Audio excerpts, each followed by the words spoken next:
रूस एक ही वक्त में इंतहाई हैरान कुन और दिलचस्प मुल्क है। ये मुल्क इतना बड़ा है कि इसका रकबा दुनिया के 11% रकबे पर फैला हुआ है। इस मुल्क में 11 अलग अलग टाइम जोन हैं। इस मुल्क के अंदर ही अंदर 9 घंटे लंबी फ्लाइट्स भी चलती हैं। रूस की सरहद दुनिया के 11 मुल्कों से मिलती है। ये जनूब में जापान, चीन, शुमाली कोरिया और मंगोलिया से मिलता है और इसी के दरमियान में सेंट्रल एशिया के मुल्कों Kazakhstan, Tajikistan, Uzbekistan, Turkmenistan, Azerbaijan और जॉर्जिया समेत आर्मीनिया से मिलता है। यूरोप की साइड से रूस, यूक्रेन, रोमानिया, बल्गारिया, बेलारूस, लथोनिया, लटोया और एस्टोनिया, जबकि कुतुब शुमाली की तरफ से फिनलैंड और नॉर्वे और दुनिया के आखिरी सिरे अलास्का के जरिए अमेरिका से भी जुड़ा हुआ है। रूस की 3 सरहदें इंतहाई दिलचस्प हैं।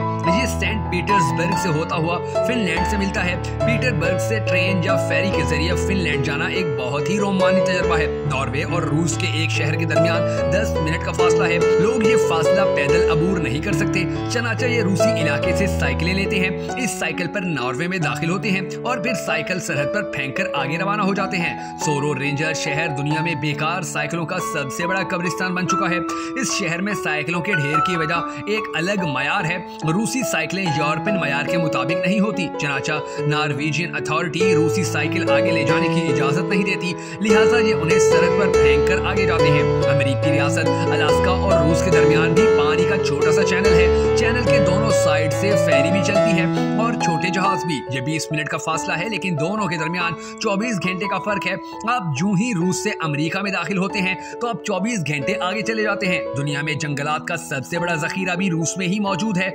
दुनिया के 25% दरख्त रूस में ही हैं। चनाचा ये पूरी दुनिया को ऑक्सीजन फराहम करता है। दुनिया का 34% मीठा पानी भी रूस में है। जहाँ मौजूद झील बेकाल दुनिया में मीठे पानी का सबसे बड़ा जखीरा माना जाता है। दुनिया का सबसे बड़ा दरिया वोल्गा भी रूस में बहता है। दुनिया के सबसे ज्यादा दरिया भी रूस में ही हैं। कहा जाता है कि कुल मिलाकर इस मुल्क में 36 दरिया बहते हैं। दुनिया का सर्द तरीन मकाम ओमिया खान भी रूस में है। ओमिया खान का दर्जा हरारत -55 डिग्री सेंटीग्रेड तक गिर जाता है। 1983 में इसका दर्जा हरारत -99.2 डिग्री सेंटीग्रेड रिकॉर्ड किया गया। दुनिया का दूसरा सर्द तरीन मकाम वीर खुजानस भी रूस में है। इसका दर्जा हरारत -45 डिग्री तक गिर जाता है, लेकिन इसके बावजूद दोनों टाउन्स में जिंदगी चलती रहती है। इन देहात तक सिर्फ सर्दियों में पहुंचा जा सकता है, क्योंकि सर्दी में दरिया जम जाते हैं और इन जमे हुए दरियाओं पर ट्रक, बसें और गाड़ियां दौड़ने लगती हैं। दुनिया का गहरा तरीन मेट्रो स्टेशन भी रूस के शहर सेंट पीटर्सबर्ग में है, जिसकी गहराई 86 मीटर है। मास्को की जेरे जमीन ट्रेन भी जमीन से 82 मीटर गहराई तक जाती है। ये औसतन 40 मीटर गहरी है और इसके स्टेशन देखने के काबिल हैं। ये स्टेशन शाही मोहलात और आर्ट का नमूना दिखाई देते हैं। मास्को के जेरे जमीन रेलवे से रोजाना 60 लाख लोग सफर करते हैं। रूसी लोग बहुत खूबसूरत और स्मार्ट हैं। फितरी तौर पर ये लोग मुस्कुराते नहीं हैं। आपको शायद ये जानकर हैरत होगी कि रूस में बच्चों को स्कूल में ना मुस्कुराने की ट्रेनिंग दी जाती है। लिहाजा आपको अगर रूस में कोई शख्स कहकहा लगाता हुआ नजर आए तो आप जान लें कि ये रूसी नहीं बल्कि गैर मुल्की है। ये लोग अंग्रेजी जानते हैं और ना बोलते हैं। मास्को शहर में फीकस आबादी के लिहाज से दुनिया के सबसे ज्यादा अरबपति रहते हैं, लेकिन आपको इसके बावजूद मुल्क के किसी भी हिस्से में दौलत का वहशियाना रक्स नजर नहीं आता। ये लोग बला के तोहम परस्त भी होते हैं। ये नए घर में पहले बिल्ली को भेजते हैं और फिर खुद दाखिल होते हैं। बिल्ली अगर घर में दाखिल ना हो तो ये लोग इस घर को गिरा देते हैं या फिर बेच देते हैं। ये दौलतमंद होने के लिए अपने बाएं हाथ से कुत्ते का पाँव रगड़ते हैं और पीटर दी ग्रेट के मुजस्समे के नीचे सिक्के फेंकते हैं। रूस में दुल्हा और दुल्हन चर्च में शादी के बाद शादी के लिबास में शहर का चक्कर लगाते हैं।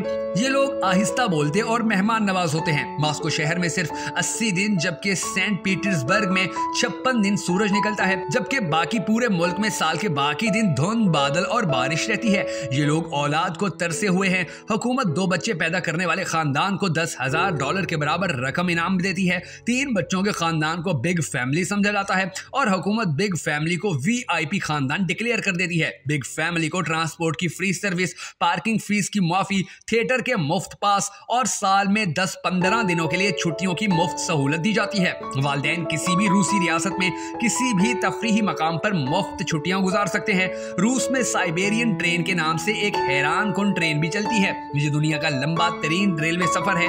ये ट्रेन 8 टाइम जोन्स को क्रॉस करती है और 87 शहरों और वाल्गा दरिया समेत 16 दरियाओं के ऊपर से गुजरती है। ये भी एक हैरान कुन सफर है। आप ट्रेन में बैठकर साइबेरिया के बर्फ सतानों से गुजरते हैं और फितरत को अपनी खुली आंखों से देखते हैं। रूस में सुर्ख रंग खूबसूरती की अलामत समझा जाता है। ये लोग जिस चीज से मोहब्बत करते हैं उसको सुर्ख रंग कर देते हैं। रेड स्क्वायर को इसी खूबसूरती की वजह से रेड स्क्वायर कहा जाता है। ताहम ये भी दुरुस्त है कि स्क्वायर की ज्यादातर इमारतें सुर्ख हैं। लेनिन का मकबरा भी रेड स्क्वायर में है। लेनिन का इंतकाल 21 जनवरी 1924 को हुआ था। हुकूमत ने इंतकाल के बाद इसकी लाश हनूद करके शीशे के ताबूत में रख दी। रोजाना सैकड़ों लोग आते हैं और कतार में लगकर बाबाए इनकलाब की जियारत करते हैं। फिजा में जाने वाला पहला खला नूरत यूरी गागारिन भी लेनिन के करीब क्रेमलिन के कब्रिस्तान में दफन है। म्यूजियम में इन दोनों कुत्तों की हनूदशुदा लाशें भी मौजूद हैं जो यूरी गागारिन से पहले खला में भिजवाए गए थे। उनका नाम बेलका और स्ट्रेलका थे और ये दोनों कामयाबी से वापस आ गए थे। फिर रूस के मुकाबले में अमेरिका ने भी 1969 में नील आर्मस्ट्रांग को चांद पर भिजवाने का फैसला किया और वो भी बड़ी कामयाबी से वहां पर पहुंचा और फिर खैर खैरियत से वापस आ गया।